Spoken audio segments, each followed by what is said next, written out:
Sétimo ano, indo para a reta final então da nossa unidade sobre a colonização portuguesa no Brasil, nós agora vamos concluir aquilo que nós conversamos na aula anterior sobre as capitanias hereditárias. Bem,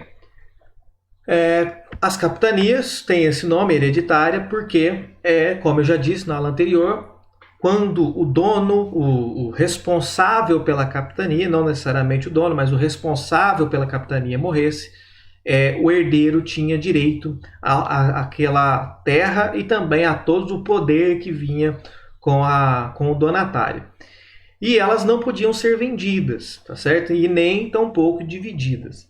O donatário, o capitão donatário, podia permitir que pessoas que viessem de Portugal, quisessem morar naquele território, podia morar. Mas ele não podia dividir de forma que parte desse território fosse administrado por uma outra pessoa. O rei de Portugal deu a ele um documento dizendo que ele poderia tomar conta daquele território. Ele tinha poderes naquele território, mas ele não podia se desfazer dele. Mas das 15 capitanias hereditárias que nós vimos na aula anterior, que foi dividir o território brasileiro, apenas 2 prosperaram. A capitania de São Vicente, que hoje corresponde ao litoral de São Paulo, é uma cidade do litoral de São Paulo, e ela só prosperou porque teve um incentivo inicial da coroa portuguesa. Ou seja, a coroa portuguesa investiu, colocou dinheiro ali. E aí essa capitania de São Vicente acabou prosperando.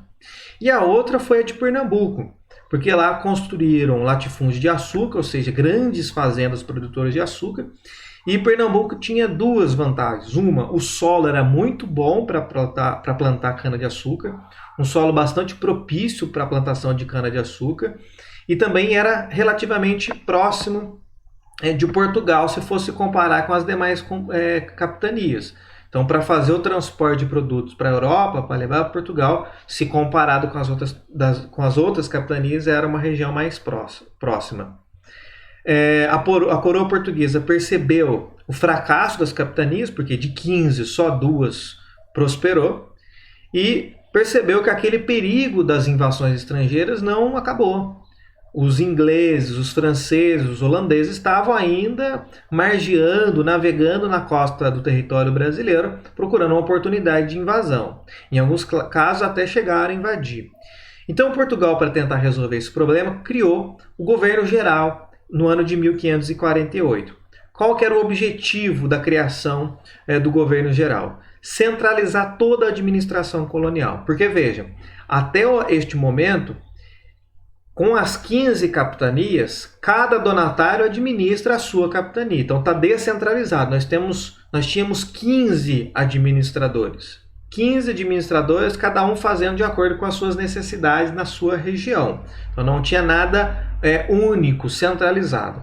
Agora com o governo geral, o poder vai ser concentrado numa pessoa só, para gerir todo aquele território, para administrar todo aquele território. Então a coroa portuguesa vai nomear, quando eu falo coroa portuguesa, estou falando do rei de Portugal, vai nomear então um governador geral, uma pessoa de sua confiança, que basicamente vai exercer o papel do rei aqui na América, e vai escolher a capitania da Baía de Todos os Santos como sede. Por que a Bahia? Por que Salvador? Porque se nós olharmos no mapa que vocês têm na apostila que eu coloquei na aula anterior, respeitando ali o Tratado de Tordesilhas, a divisão das capitanias, a Baía de Todos os Santos ficaria mais ou menos no meio do caminho. Então facilitaria a administração e o deslocamento, caso fosse necessário, por estar mais ou menos no meio ali do território. O governador geral vai ter outros abaixo dele, outros cargos abaixo dele, que vai auxiliar na sua administração, como, por exemplo, o cargo de provedor-mor, que era responsável pela cobrança dos impostos, a do capitão-mor da costa, que era responsável pela vigilância do litoral e impedir a invasão estrangeira, e o ouvidor-mor, que era responsável em promover a justiça, aplicar as leis aqui no território brasileiro. Bem, as capitanias hereditárias mais o governo geral, elas começam a funcionar um pouco mais e vai fazer surgir novas vilas no território brasileiro. Tanto em Salvador, que vai se tornar a capital, e em outras cidades, vão se instalar as câmaras municipais, que eu já falei sobre elas na aula anterior. Vai ser composta pelos vereadores, assim como as nossas cidades têm os vereadores ainda. As eleições eram a cada 3 anos, só votavam os chamados homens bons. Quem eram os homens bons, entre aspas, né?